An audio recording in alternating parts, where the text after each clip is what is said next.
Мы зашли в кафе «Узбечка». Вот она, хозяйка идет. Посмотрите на камеру. Ага. Сколько лет вы уже здесь? Я 10 лет. 10 лет, как открыла это кафе. О, свет дали. 10 лет, как открыла это кафе. Есть в меню лагман, плов, манты, шашлык с бараниной. Ну, то есть, сейчас вот попробуем. Интересно. Мы, короче, ехали на автобусе, увидели это название и сразу выскочили сюда пообедать. У нас сейчас ровно 2 часа дня, вот поэтому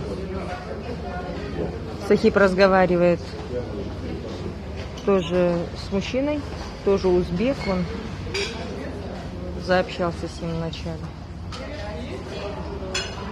Я вам